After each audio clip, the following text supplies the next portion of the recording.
चलें बेटा देखें चैप्टर नंबर 4 जो है हम स्टार्ट कर रहे हैं बेटा, और that is called chemical bonding. तो बेटा ध्यान रखें, अगर आपको देखना है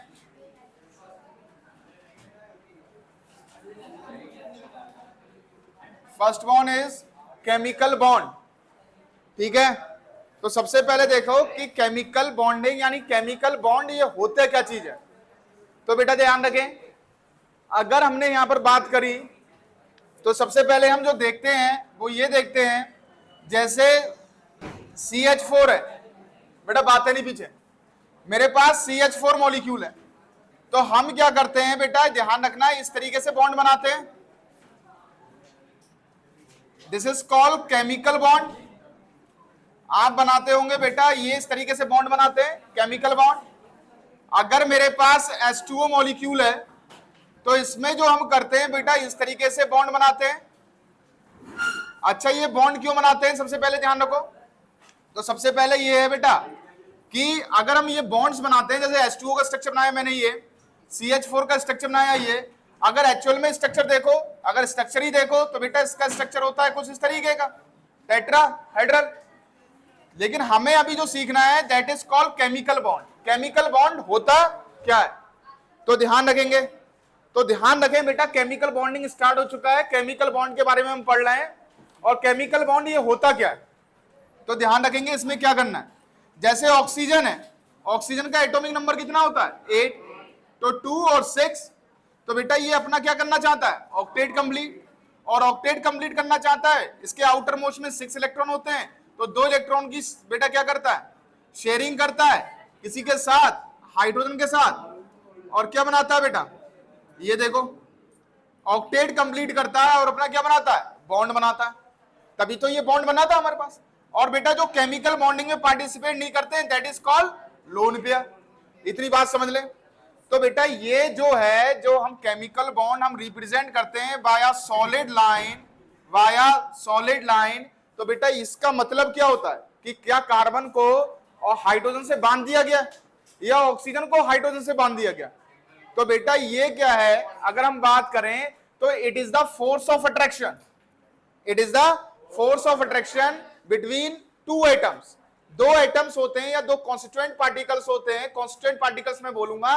दो, ये जो बॉन्ड रिप्रेजेंट करता है बेटा, it is a symbol only, it is a symbol which indicate the force of attraction between 2 constituent particles। अब constituent particles कौन से हो गए, कोई भी 2 हो सकते हैं, या तो वो constituent particles क्या हो सकते हैं, एटम्स हो सकते हैं, आयंस हो सकते हैं, या क्या हो सकते हैं बेटा, आपके मॉलिक्यूल्स हो सकते हैं। आ रही बात समझ में। तो सबसे पहले जो मैंने बात की, चैप्टर नंबर 4 हमारा स्टार्ट हो चुका है, केमिकल बॉन्ड की बात की, और केमिकल बॉन्ड आपको कई जगह लिखे हुए मिलेंगे। तो ये केमिकल बॉन्ड का मतलब क्या है, तो बेटा it is the symbol only, it is the symbol. ये बता रहा है, ये सिंबल ये बता रहा है, ये सॉलिड लाइन ये बता रही है, ये बॉन्ड ये बता रहा है कि जो यहां पर फोर्स ऑफ अट्रैक्शन है वो इस कार्बन और इस हाइड्रोजन के बीच में, जो एक दूसरे को क्या रखा है, बांधे रखा है। अब ये क्यों कर रहा है, क्योंकि इसको अपना ऑक्टेट कंप्लीट करना है। तो अभी तो हमें ये सीखना है कि ये केमिकल बॉन्ड होता क्या है। तो बेटा लिखेंगे, इसमें लिख लो केमिकल बॉन्ड क्या है, it is the force of attraction, ठीक है। तो लिखेंगे it is the force of attraction, it is the attraction force या force of attraction which holds the constituent particles, which holds the constituent particles, which holds the constituent particles within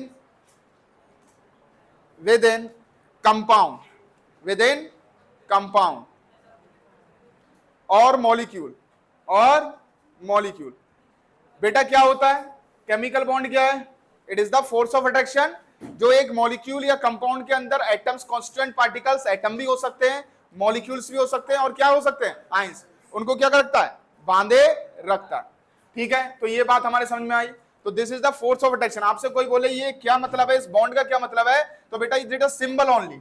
ये एक line से show कर दिया कि इसके बीच में single bond है, इसने कितने इलेक्ट्रॉन्स की शेयरिंग कर रखी है, कितना ज्यादा अट्रैक्शन इसके बीच में है। आप देखेंगे तो केमिकल बॉन्डिंग की हमने बात की। अब बेटा नेक्स्ट जो पॉइंट है हमारे पास, केमिकल बॉन्ड हमने छोड़ा, बीच में बेटा किसी से ही पूछ सकते हैं, ध्यान रखना। नेक्स्ट जो पॉइंट है that is called why do atoms या जो आपके कॉन्स्टिट्यूएंट पार्टिकल्स हैं वो कंबाइन हो रहे हैं। क्या हो रहा है बेटा? कंबाइन। तो कंबाइन क्यों हो रहे हैं? अगर हम देखें तो एटम्स कंबाइन क्यों हो रहे हैं?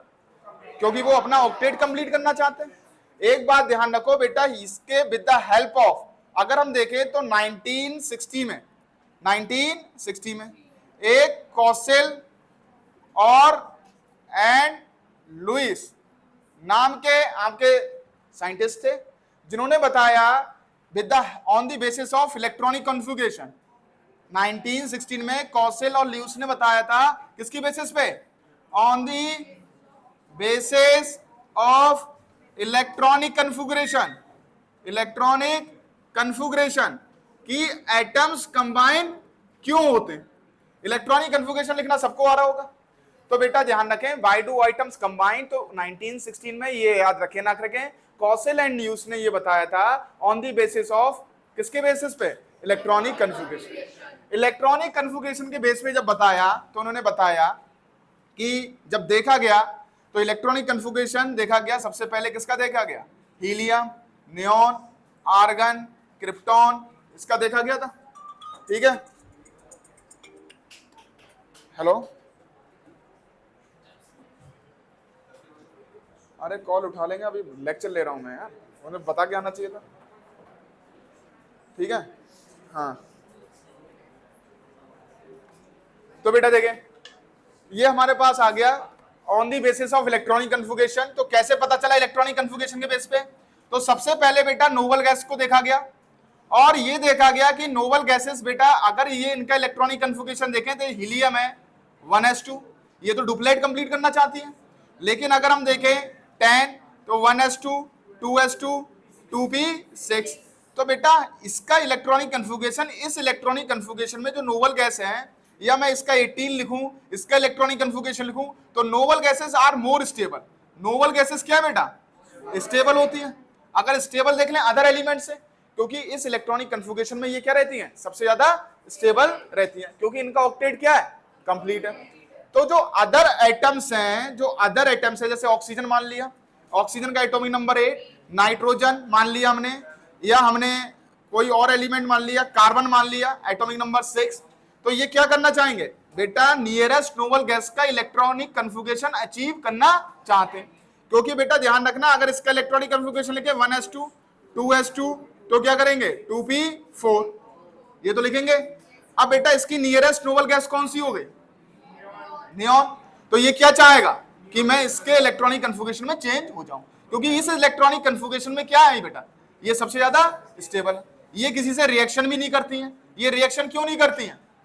Because they are stable. तो हर कोई एटम, एनी एटम क्या चाहता है? Want to achieve the nearest electronic configuration of noble gas. Noble gas का इलेक्ट्रॉनिक कन्फिगरेशन अचीव करना चाहता है, इसलिए वो दूसरे एटम से क्या करता है? इलेक्ट्रॉन की शेयरिंग करता है, इलेक्ट्रॉन गेन करता है और इलेक्ट्रॉन का ट्रांसफर भी करता है। इसी बीच में बेटा दो एटम है, तभी तो अट्रैक्शन बनेगा। एक बात ध्यान रखो, क्या बनेगा? अट्रैक्शन तभी तो बनेगा, या तो वो इलेक्ट्रॉन को गेन करेगा, या तो इलेक्ट्रॉन को देगा, या तो क्या करेगा? या तो ट्रांसफर करेगा। इसके कारण बेटा दो एटम्स में आपका क्या बनता है? एक अट्रैक्शन आता है। इसीलिए वो आपस में क्या होते हैं? कंबाइन। किसके लिए कंबाइन होते हैं? क्योंकि वो चाहते हैं कि हम दोनों एटम्स, जैसे मैंने ऑक्सीजन माना, अगर हमने देखा जैसे ये नाइट्रोजन माना, मैंने नाइट्रोजन मॉलिक्यूल ले लिया, इसमें कितने एटम है? 2, नाइट्रोजन और एक दूसरा भी नाइट्रोजन होगा। इसका एटॉमिक नंबर कितना होता है? 7। इसका एटॉमिक नंबर कितना होता है? 7। तो बेटा अगर मैं इसका इलेक्ट्रॉनिक कन्फिगरेशन लिखूं 1s2, 2s2 और 2p कितना? 3, और इसका लिखे हम 1s2, 2s2। अब भाई ये बात बताओ, इसको भी कुछ चाहिए और इसको भी कुछ चाहिए, तो बेटा तभी तो अट्रैक्शन होगा, तभी बेटा अट्रैक्शन होता है, बाकी कोई भी अट्रैक्शन नहीं होता। आ रही बात समझ में? तो ध्यान रखना बेटा, ये अपना क्या करते हैं? 3, जैसे हमारे पास कितने इलेक्ट्रॉन्स आउटर मोस्ट शेल में, अगर इसको ऐसे करके लिखना चाहें तो लिखेंगे 2 and 5, यस और नो? तो 2 and 5, और इसको भी हम लिख सकते हैं 2 and 5, because there are 7 electrons are present, मतलब एटॉमिक नंबर इसका कितना है? 7। तो बेटा ऑक्टेट कंप्लीट करने के लिए कितने चाहिए? 3, तो बेटा 3 इलेक्ट्रॉन्स को ये इधर रख देगा, 3 इलेक्ट्रॉन्स को ये नाइट्रोजन इधर रख देगा, और बाकी 2 इलेक्ट्रॉन्स जिसकी ये बॉन्डिंग नहीं कर रहे हैं वो पीछे रख देगा। यस और नो? और ये क्या कर लेगा? 8 हो गए, 2 और 6 कितने हो गए? 8, और इस वाले सर्किल में भी 8 हो गए। तभी बेटा फोर्स ऑफ अट्रैक्शन है। अगर यहां पर हम नाइट्रोजन और नियॉन लिख दें तो क्या ये इससे बॉन्डिंग करेगा? क्योंकि ये शेयरिंग ही नहीं करेगा, तो इसके बीच में कोई फोर्स ऑफ अट्रैक्शन नहीं होगा। तो बेटा अपना ऑक्टेट कंप्लीट करने के लिए, यानी नोबल गैस का इलेक्ट्रॉनिक कन्फिगरेशन अचीव करने के लिए ये क्या करते हैं, दूसरे एटम से या तो इलेक्ट्रॉन का ट्रांसफर कर देते हैं अपने इलेक्ट्रॉन का, या क्या कर लेते हैं, शेयरिंग कर लेते हैं, या क्या कर लेते हैं, गेन कर लेते हैं। इसी कारण दो एटम्स के बीच में क्या होता है, फोर्स ऑफ बॉन्डिंग होती है। ठीक है, तो लिखेंगे, ये तो लिख ही लिया होगा। ठीक है, तो देखेंगे इसमें Kossel and Lewis, Kossel and Lewis gave, ठीक है, दिया था, gave first successful classification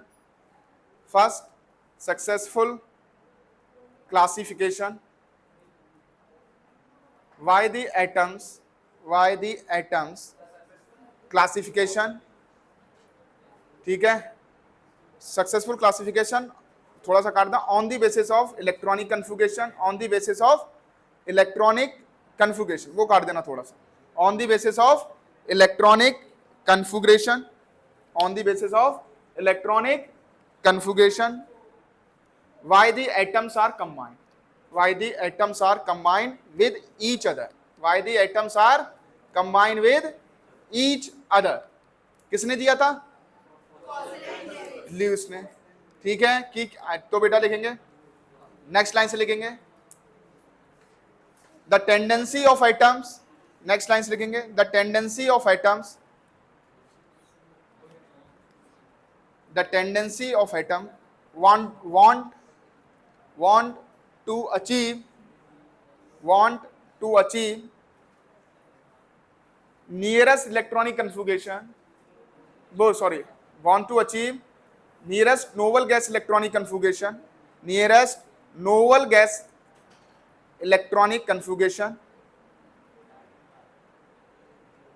nearest noble gas electronic configuration, ठीक है, ठीक, by the sharing of electrons, by the sharing of electrons, by the transfer of the electron, by the gaining of electrons with other atoms, with other atoms। बेटा एक बात ध्यान रख लेना, हर atom ये चाहता है, एक एटम की टेंडेंसी होती है want to achieve the nearest noble gas, क्या, इलेक्ट्रॉनिक कन्फिगरेशन। कैसे करता है वो, अचीव कैसे करता है, by the gaining of electron, by the sharing of electron, by the transfer of the electron. अगर हमने देखा तो देखो बेटा यहां पर तो शेयरिंग हुई थी हमारे पास। अगर मैंने देखा बेटा NaCl, आप सबको मालूम होगा Na का बेटा एटॉमिक नंबर कितना होता है, 11। तो बेटा देखो 11 अगर एटॉमिक नंबर होता है, NaCl की बात कर रहा हूं, तो यहां पर क्या हो रहा है, ट्रांसफर होगा। तो बेटा देखो 2 और क्या लिख सकते हैं हम, 8 और 1, ऐसे लिख लो, चाहे 1s2 करके लिख लो। Cl एटॉमिक नंबर कितना, 287। तो बेटा ये क्या करना चाहेगा, ये किसका इलेक्ट्रॉनिक कन्फिगरेशन अचीव करना चाह रहा है, नियॉन का, और ये किसका करना चाह रहा है, आर्गन का, अपने नियरेस्ट नोबल गैस का इलेक्ट्रॉनिक कन्फिगरेशन अचीव करना चाह रहा है। अब बेटा 7 इलेक्ट्रॉन लेना तो पॉसिबल नहीं है ना, 7 इलेक्ट्रॉन, 7 बॉन्ड आपने कहीं देखोगे, मैक्सिमम कितने बॉन्ड देखे आपने, 3। तो बेटा ध्यान रखना है कि ये क्या करेगा, यहां पर क्या करेगा, ये सोडियम बेटा एक इलेक्ट्रॉन का ट्रांसफर करेगा, किसको, Cl को, और बाकी इसके आउटर मोस्ट शेल में कितने इलेक्ट्रॉन है, कितने इलेक्ट्रॉन है बेटा, 7 थे, 7 है हमारे पास, और एक इलेक्ट्रॉन इससे ले लेगा, ये कितने हो गए, 8। इसके आउटर मोस्ट शेल में कितने इलेक्ट्रॉन थे, 1। तो बेटा एक ही शो किया। अब ये बेटा जो इलेक्ट्रॉन देता है वो पॉजिटिव, और ये क्या हो गया, नेगेटिव। अब बेटा एक बात ध्यान होगा आपको कि Na पॉजिटिव और Cl अगर अपोजिट साइन है तो इनके बीच में क्या होता है, attraction. It is the force of attraction only. तो यहां पर ट्रांसफर हुआ, शेयरिंग हुई, और देखो बेटा इसने गेन किया और इसने क्या किया है, ट्रांसफर किया। तो बेटा देखेंगे इसमें नेक्स्ट वन डाल लेंगे बेटा, लुईस सिंबल, लुईस सिंबल, हाँ सिंबल। अब बेटा लुईस सिंबल देखो क्या है। सबसे पहले लुईस सिंबल बेटा आता है इसमें कि भैया लुईस स्ट्रक्चर बनाओ, लुईस स्ट्रक्चर लिख लो, लुईस सिंबल लिख लो, कोई बात नहीं है। अब इधर ध्यान रखें, लुईस स्ट्रक्चर लिख लें चाहे। अब बेटा देखें लुईस, तो बेटा शुरू से स्टार्ट यहां पर हम कर रहे हैं। यहां पर आपका लुईस स्ट्रक्चर की बात की, तो लुईस स्ट्रक्चर क्या है? देखो कुछ नहीं है, तो बेटा आपने देखा होगा ऑक्टेट रूल। ऑक्टेट रूल क्या होता है? The tendency of atom to prefer क्या करेगा? टू हैव क्या करेगा? 8 इलेक्ट्रॉन्स इन आउटर मोशन, ये तो कहलाता है ऑक्टेट रूल। तो बेटा एक बात ध्यान रखें, जो ऑक्टेट रूल हमने पढ़ते हैं बेटा, ऑक्टेट रूल ये कुछ ही एटम्स में सक्सेसफुल है, सारे एटम्स में सक्सेसफुल नहीं है। कैसे नहीं है? अगर आप देखो, जैसे मैंने H2SO4 बनाया बेटा, H2SO4, इसका जैसे मैंने अगर H2O बनाया तब आपको मालूम है कि क्या हो रहा है, ठीक है। मैंने NH3 बनाया तब आपको मालूम है क्या हो रहा है। मैंने N2 बनाया तो सब इसमें ऑक्टेट लग रहा है। मैंने U2 बनाया, इसमें भी ऑक्टेट लग रहा है। सारे सभी में क्या लग रहा है? इन सब में क्या लग रहा है? ऑक्टेट रूल लग रहा है। लेकिन अगर मैं बात करूं H2SO4 की, तो यहां पर देखो हर जगह बेटा ये सक्सेसफुल नहीं था, कुछ ही आइटम्स के लिए सक्सेसफुल था। और हम जो स्टेबिलिटी पढ़ते हैं on the behalf of octet rule ही पढ़ते हैं वैसे तो, on the behalf of octet rule. तो देखो अगर मैं H2SO4 का स्ट्रक्चर बनाऊं, दो तरीके से स्ट्रक्चर बनाऊंगा, एक बिल्कुल एक्चुअल और एक आपको समझाने के लिए। अगर मैं H2SO4 का स्ट्रक्चर बनाऊं तो ये होता है बेटा, ठीक है। अब देखो क्या इसके अंदर 4 ऑक्सीजन, 1 सल्फर और 2 हाइड्रोजन है? यस और नो? और अगर इसका एक्चुअल स्ट्रक्चर देखें, जो बिल्कुल एक्चुअल स्ट्रक्चर होगा वो कैसे होगा? तो बेटा वो ऐसे होता है, this is the structure of H2SO4। Actual structure वो है, लेकिन मैंने आपको समझाने के लिए ऐसे बना रखा है थोड़ा सा। 2 हाइड्रोजन, 1 सल्फर और 4 ऑक्सीजन, एक्चुअल स्ट्रक्चर वो है, लेकिन ये समझाने के लिए बना रखा है। अब देखो अगर मैं सल्फर की बात करूं, अभी हम ऑक्टेट रूल की लिमिटेशंस पढ़ेंगे, लेकिन आगे जाके सल्फर है हमारे पास। सल्फर का एटॉमिक नंबर कितना होता है? 16 होता है बेटा। अगर इलेक्ट्रॉनिक कन्फिगरेशन लिखें तो क्या लिखेंगे? 1s2 2s2 2p6 3s2, कितने हो गए हमारे पास? 3p4, ये तो लिखोगे। अब बेटा आउटर मोस्ट शेल में देख लो, सबसे बड़ी शेल कौन सी है? 3, सबसे बड़ा नंबर ये। तो फर्स्ट शेल में देखो, ये फर्स्ट केवल यहां पर लिखा हुआ है 2 लिख दूं। 2 कहां लिखा हुआ है? Second shell. 2 और 6 कितने हो गए? 8। तीसरी शेल में देखो 6 हो गए। इसको कितने इलेक्ट्रॉन चाहिए ऑक्टेट कंप्लीट करने के? 2। इसका मतलब ये 2 ही तो बॉन्ड बनाएगा। और यहां पर बॉन्ड देखो कितने बने? 6। 2 और 2 4 और 1 2, ये 6। तो बेटा यहां पर ऑक्टेट रूल फॉलो नहीं हो रहा। अब आपसे पूछेगा कि S 8 से ज्यादा इलेक्ट्रॉन कैसे रख रहा है? तो because they have D subshell, D orbital होता है इसके पास। क्या होता है? D orbital. बेटा अभी अगर हम थर्ड शेल में, आपने देखा होगा सेकंड सेल में डी नहीं आ सकता, फर्स्ट सेल में पी नहीं आ सकता, थर्ड सेल में बेटा डी आ सकता है, तो D0 लिख सकता हूं। इसके पास बेटा टेंडेंसी है इलेक्ट्रॉन रखने की। क्या रखने की? इलेक्ट्रॉन रखने की। इसलिए due to presence of d subshell ये बेटा आपके 2 से ज्यादा बॉन्ड बना सकता है। तो यहां पर क्या ऑक्टेट रूल फॉलो हो रहा है? क्या नहीं हो रहा। तो बेटा जो ऑक्टेट रूल था वो कुछ लिमिटेड एटम्स के लिए ही था, डी और एफ ब्लॉक एलिमेंट्स के लिए ये लागू नहीं होता। ये अधिकतर कहां लागू हुआ? कहां लागू हुआ? एस और पी पर। डी और एफ के लिए ये जल्दी लागू नहीं होता, तो ये याद रखेंगे। लेकिन अधिकतर हम स्टेबिलिटी जो पढ़ते हैं एटम्स की ऑन दी बिहाफ ऑफ किससे पढ़ते हैं? ऑक्टेट रूल ही पढ़ते हैं। तो ध्यान रखना कि कहीं अगर डी एलिमेंट आता है तो आप कहते हैं कि सर ऑक्टेट कंप्लीट नहीं कर रहा है, ये तो ज्यादा बॉन्ड बना रहा है। एफ एलिमेंट है वो ऑक्टेट कंप्लीट नहीं कर रहा है, सर ज्यादा बॉन्ड बना रहा है। तो वो क्यों बना रहा है? क्योंकि उसके पास उसकी अलग टेंडेंसी है, और ये केवल किसके लिए लागू हो रहा है? मोस्टली प्रोबेबली एस और पी के लिए। अब बेटा लुईस स्ट्रक्चर देखो, तो देखें इसके लिए हमें पहला पॉइंट मालूम होना चाहिए। पहला पॉइंट क्या मालूम होना चाहिए? जैसे अगर मैंने लिखा बेटा, आपका लिखा मैग्नीशियम, तो मैग्नीशियम का एटॉमिक नंबर 12।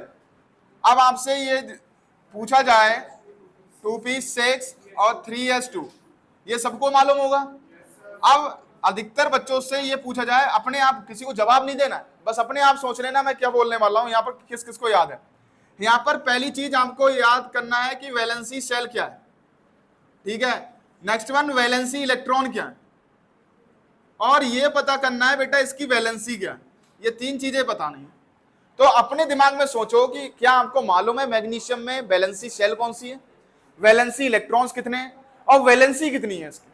आप अपने आप दिमाग में लगाओ, किसी से पूछना नहीं है मेरे को। वही चीज तभी आप लुईस स्ट्रक्चर बना पाओगे। क्या बना पाओगे? Lewis structure. ठीक है, इसको इस तरीके से लिख दो, चाहे फर्स्ट वाले सेल में 2 इलेक्ट्रॉन है, सेकंड वाले सेल के इलेक्ट्रॉन ऐड कर दिए 8 और ये 2, ऐसे करके भी लिख सकते हैं। तो अपने दिमाग में लगाओ। देखो सबसे पहले अगर हमें मालूम करना चाहिए तो बेटा एक बात ध्यान रखो, the outermost shell is called valency shell, the outermost shell in an atom is called valency shell. तो 3 सबसे बड़ा नंबर कौन सा है? 3, यानी थर्ड जो है इसमें valency shell. Next one, number of electrons, valency electron, the electrons are present in valency shell. तो आउटर मोस्ट शेल में देखो कितने इलेक्ट्रॉन्स हैं? 2, तो 2 वैलेंसी इलेक्ट्रॉन्स हैं। और अगर वैलेंसी देखें तो मोस्ट प्रोबेबली ये होता है जितने आउटर मोस्ट शेल में इलेक्ट्रॉन्स होते हैं वही वैलेंसी होती है अधिकतर। तो बेटा आ रही बस, वो +2 नहीं, अभी 2 ही बोलना है इसको, ठीक है। वो ऑक्सीडेशन रिडक्शन में जब हम करते हैं ना, मोर इलेक्ट्रोनेगेटिव एटम के पास +2 का मतलब ये इलेक्ट्रॉन ट्रांसफर ही करेगा, कोई दिक्कत नहीं है, +2 बोल दो उसको। अब देखिए बेटा एक बात ध्यान रखो, तो सबसे पहले पता होना चाहिए अगर कोई मेरे पास एटम है जैसे मैग्नीशियम है, तो मैग्नीशियम में हम आउटर मोस्ट, इसके चारों ओर कौन से इलेक्ट्रॉन शो करते हैं? कौन से इलेक्ट्रॉन शो करते हैं बेटा? वैलेंसी इलेक्ट्रॉन ही तो शो करते हैं बेटा। और अगर जैसे Cl है, अब Cl से ये बॉन्डिंग बनाएगा, ये बनाएगा MgCl2। कैसे स्ट्रक्चर बनाना है? तो लुईस स्ट्रक्चर बनना है ये।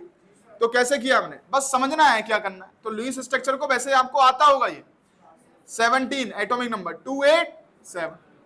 अब अगर आपसे पूछा जाए, ठीक है, अब मैं पूछ रहा हूं, किसी ना किसी से पूछूंगा कि इसमें वैलेंसी शेल कौन सी है, वैलेंसी इलेक्ट्रॉन कितने हैं और वैलेंसी कितनी है, ठीक है। पहले आप अपने आप आइडेंटिफाई कर लो। चाहो तो मैं ऐसे लिख देता हूं, अगर आपको दिक्कत हो।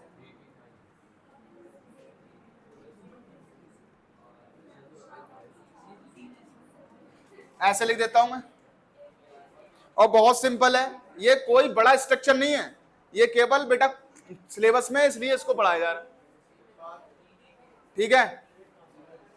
पूछ ले, तो पूछ ले रहे किसी से, किससे पूछ? हाँ क्यों? तो उधर चले जाओ, वहां पर पीछे।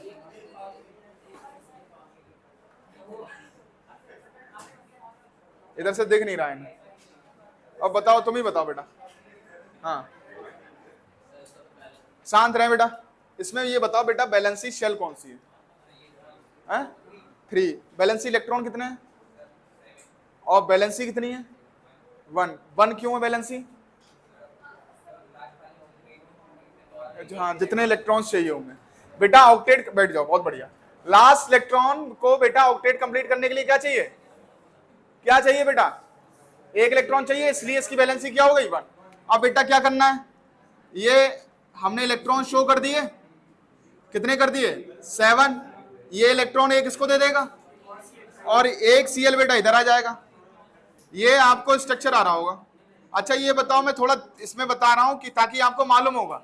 तो इसने 1 इलेक्ट्रॉन ट्रांसफर कर दिया, इसने कितने इलेक्ट्रॉन ट्रांसफर किए? 2।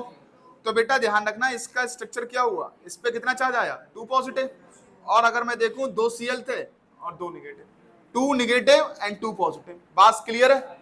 तो बेटा यहां पर मैं पहले लिखवाने वाला हूं, the outermost shell in an atom is called valency, वो sorry, the outermost shell लिखे, the outermost shell in an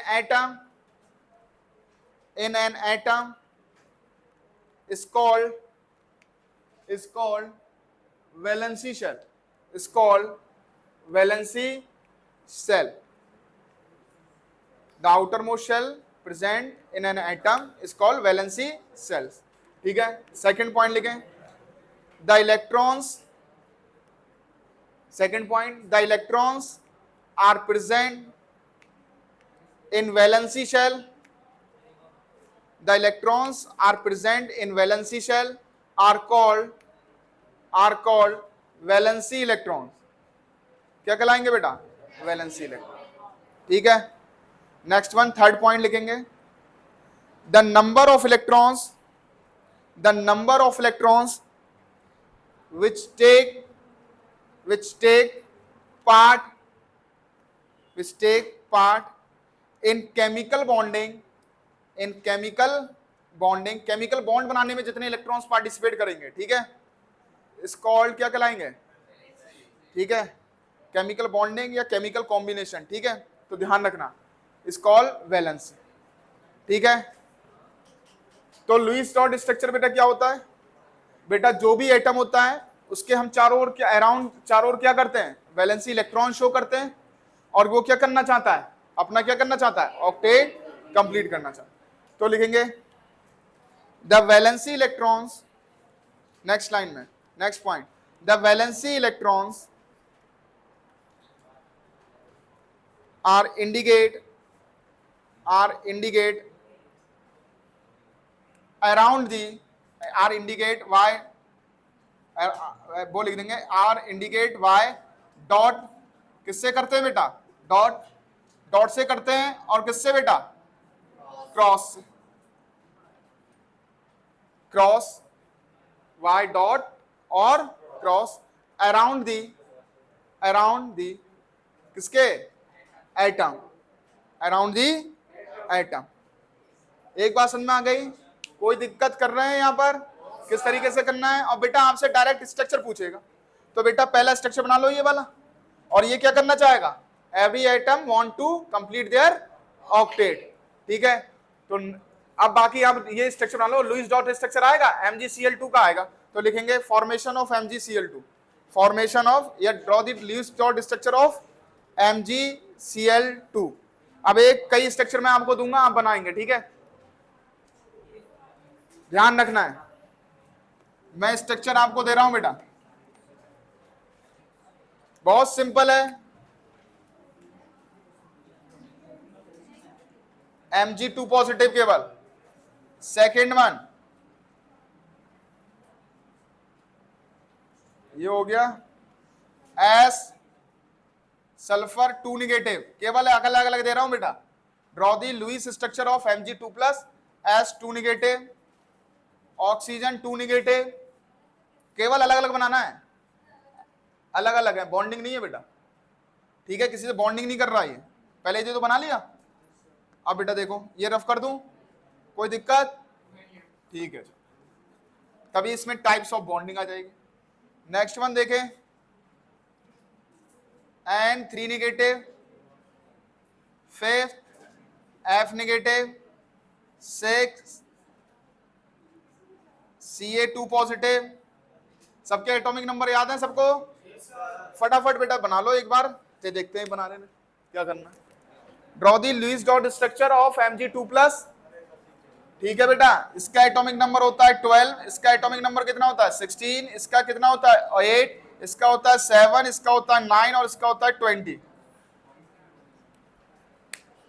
atomic number मैंने लिख दिया है यहां पर, हाँ बेटा यहां पर ही बता दूंगा, अभी टाइम बचेगा कम, वरना ये हो जाना अपना, सिंपल है, एक बार में हो ही जाए। आपको ऑक्टेट रूल की एक का ना हो रहा है, अरे भाई देखो इधर ध्यान दो, अरे बेटा इधर ध्यान दे,